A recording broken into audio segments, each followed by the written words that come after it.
In that period of time, because of the death of Bruce Lee, studios like Shaw Brothers and Golden Harvest, they were trying to, find the next Bruce Lee. So if we can't find another Bruce Lee, can we have a group of martial artists that can, complement, the charisma of Bruce Lee?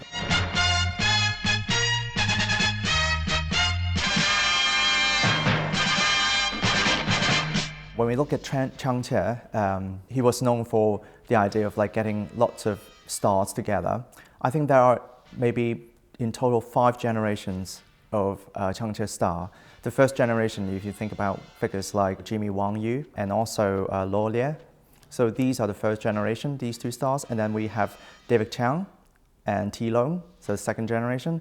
Third generation, we have Alexander Fuxing. And the 4th generation, we have the Venom Mob. Venom Mob stands at the 4th generation, and I would say that this is a very important stage, even though it's a later generation, because it's a period where the Shaw Brothers trying to fill the void the Bruce Lee left. At the same time, they can also do comedy, because that's the trend in the late 1970s. So Chang Che went to Taiwan to recruit martial arts stars with operatic background, especially they are very good at acrobatic style. And so we have the Jiang Shen. So he usually play the kind of a witty, comedic person. So he's more relaxed persona. And we also have Lo Mang. He's a masculine guy. So he usually is the first person to die because he's very impulsive, Philip Kwok, I think he's very interesting because he can play the masculine side as well as the heroic side. So he can play the dual character. So we can see that, of course, in Ode to Gallantry. So he played a double character there. And we also have Lu Feng. He is masculine, but at the same time, he is very good at acting. But he is a bit more, I would say, in the background compared with Jiang Shen and Philip Kwok. And of course, Sun Jian, so he is the Taekwondo guy.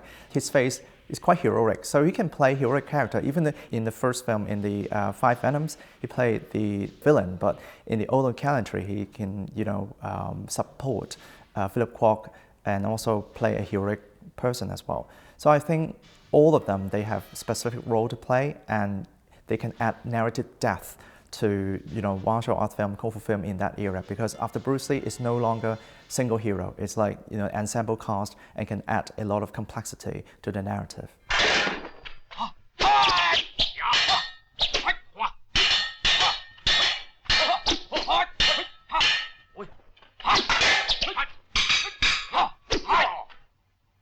Three of them, they were trained in Peking Opera, one in Taekwondo, and Lo Mang, it's more like the softened martial arts style. I think it's the Mantis style. So these 5 people, 5 stars, they often have a unique synergy there. For marketing purposes, I think it's very successful because the audience can expect what they're gonna watch, because expectation really matters in Kung Fu cinema. They want to see the 5 people coming together, and then even if they don't see everyone, they can still see the synergy there, and also they can expect the plot. So I think that's a very good strategy adopted by Shaw Brothers at the end of the 1970s and early 1980s. I think one very important element of 5 Venom is the plot, because I think the plot, compared with other Kung Fu film earlier ones, it's much more complicated. Chang Che wrote the script with a very famous novel writer at that time. It's called Ni Kang.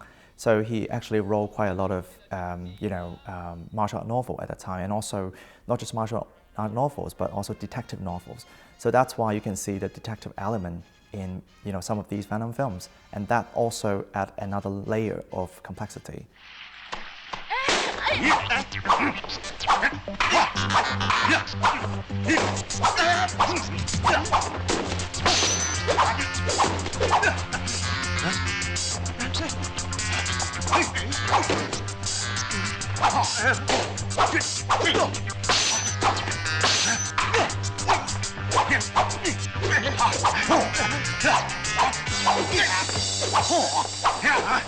The Daredevil, I think, is a very interesting film. It's an early Venom film because the story goes back to the Republican era, and it's not a contemporary film.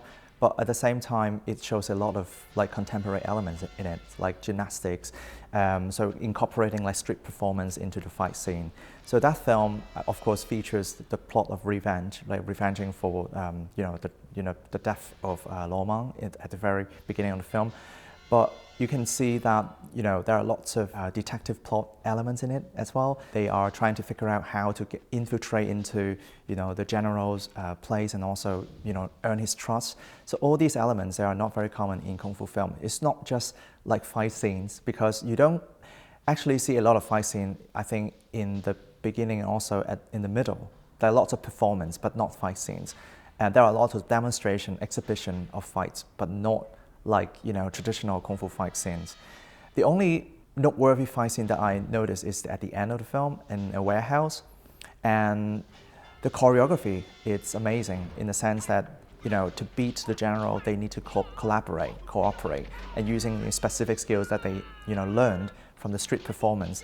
So I think this kind of like very innovative, creative choreography, we don't see that maybe later in the 1980s in Jackie Chan's film. So I think that demonstrates the power of Peking opera and also how creative the choreography can be in that film.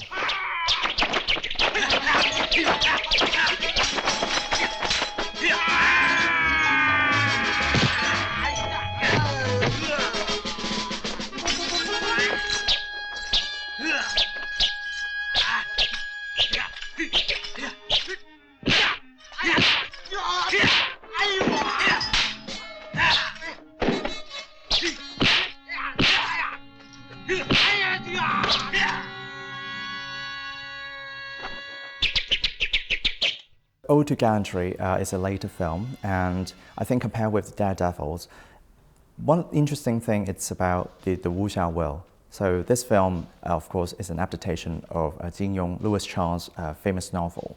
So because of Louis Cha's involvement, you can see the narrative, it's extremely complicated. And I would not be surprised if some of the audience cannot remember some of the names or the characters in the film, because there are so many. And even as a local, Cantonese speaker, so we can't remember everyone and what they're doing. But I think Philip Kwok played an amazing role, and he did an amazing job in the film because he can play two roles at the same time. And the two personas are very different, but they look very similar. It's like a face-off, but Chinese version. But I would say this film, there are quite a lot of experimental elements in it, like animation in the beginning of the film. So they would hand-drawn animation. So I think that is like a tribute to like the beginning of wuxia cinema in 1920s, because back then they used hand-drawn animation to add effects to the film. At the same time, I would say in the Jin Yong wuxia world, older person can fight very well.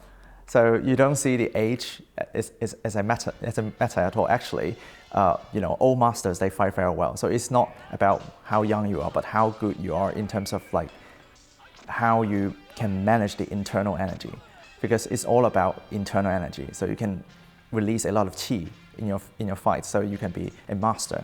I would say the plot is highly unpredictable, in the sense that it's very complicated. I think that's also a signature of adaptation from wuxia novel. And at the end of the film, I would say training scenes, it's quite important, because I think after the influence of Drunken Master in late 1970s, so this film also influenced by the trend of training. And Philip Kwok was trained by a women warrior. So I think it's very interesting, because the training scene in the film is done by a women warrior. We call that 女侠. So it's like a long tradition in Chinese martial arts cinema, because women can fight alongside men. So I think that scene is very interesting, because Philip Kwok, that character, he obviously cannot fight, but he can, because of his internal energy, helps him that he can learn fighting very quickly, which is a common trope in Jin Yong's wuxia world.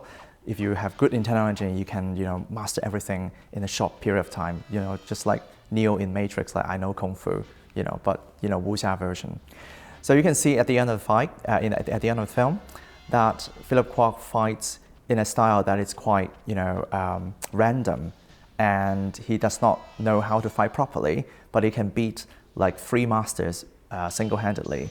So it's all by accident. So this kind of like accidental, choreography style, sort of like, influenced by Drunken Master as well. So you can see the connection there, even though one is Kung Fu, one is wuxia, but you can see how important, comedic, action was like, how it impacted not just Kung Fu genre, but also wuxia genre in the late 1970s and also early 1980s. But the experimentation with comedic Kung Fu elements started, I think, in mid-1970s with Lau Ka-leung's The Spiritual Boxer. So I think that's one of the trends that, the filmmakers try to experiment after the death of Bruce Lee. They can no longer, feature Bruce Lee's urban, realism, that kind of style. It's so difficult to achieve if you're not a superb martial artist. So I think starting from mid-1970s, people, got interested in this kind of comedic action. And of course, it spent like almost a decade to perfect it. So I think Jackie Chan, Sammo Hung, they really are the pioneers of the trend. And of course, the Venom Mob also, did some experimentation as a group. So Sammo Hung and Jackie Chan, they are like, single hero, that kind of plot, hero-driven plot. But Venom Mob is like an ensemble-driven plot. So I think these two groups, they complement each other very well. In the early 1980s, audience, they already shift their attention to contemporary action by Jackie Chan, like police stories. Traditional Kung Fu films, they have to diversify themselves in order to, catch the attention of the audience. I think the main selling point is really the plot, if you ask me, because the Le Jin Yong martial art novel, it was so famous in Hong Kong because of the complexity of the plot and the characters. So I think that's the element that, rescued the genre from, dying so quickly.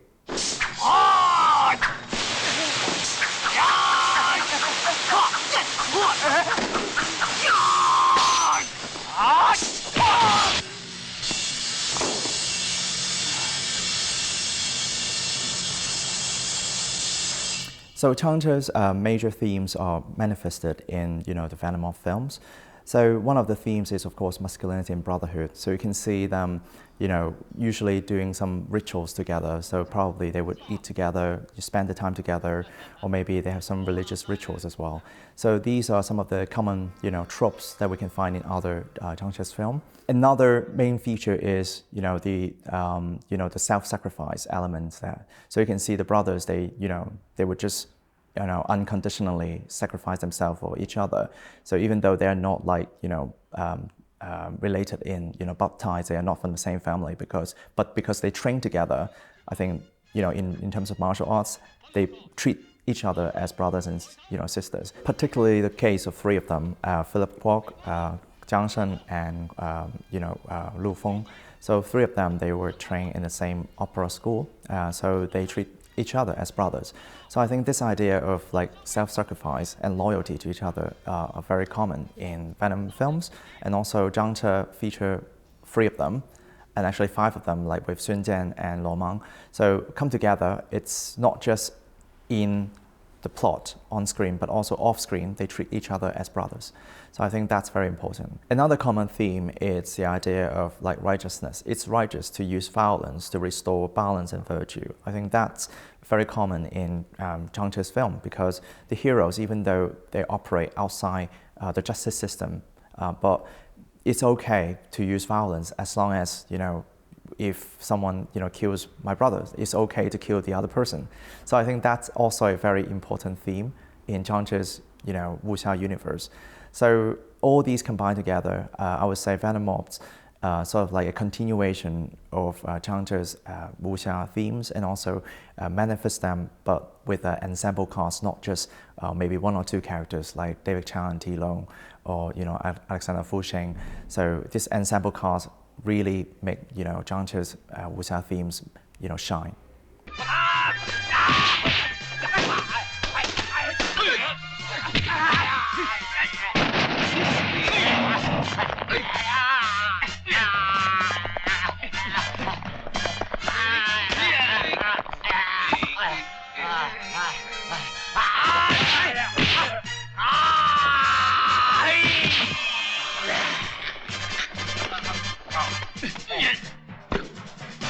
One thing that makes the Venom mob very important is fill out the void between the death of Bruce Lee and also the rise of Jackie Chan.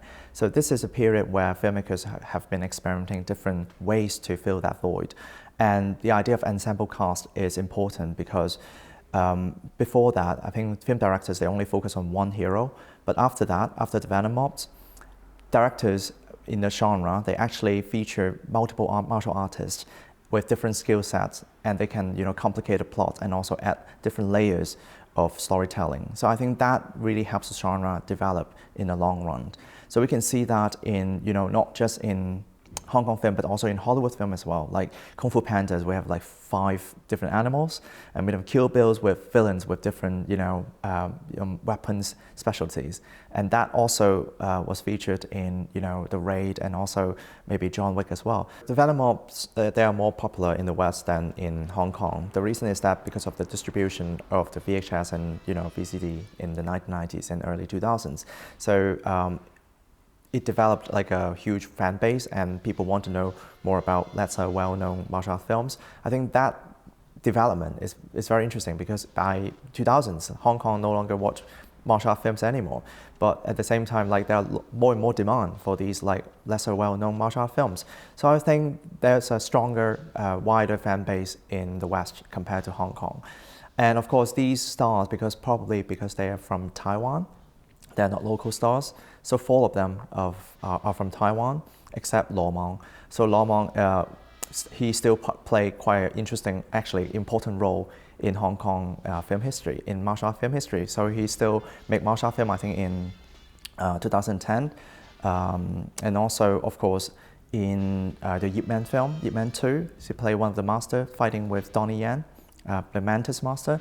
So I think as is the reason, maybe the language problem, and also maybe they're not from Hong Kong. So that actually affects their career in the long history of Kung Fu cinema development. But I would say the Venom mob actually help foreign audience to know more about the genre because of their contribution to the Western market. In the past, if we think about how martial arts stars were trained, like 3 of them, they were trained in Peking Opera. So they treat each other as brother because people who enter these martial arts school, they're not necessarily come from like a complete family background. So they come together, they have the training, they treat each other as brothers and sisters. So I think that's the background of like old school martial art training, and that's very important for the formation of the Venom mob and the formation of their brotherhood.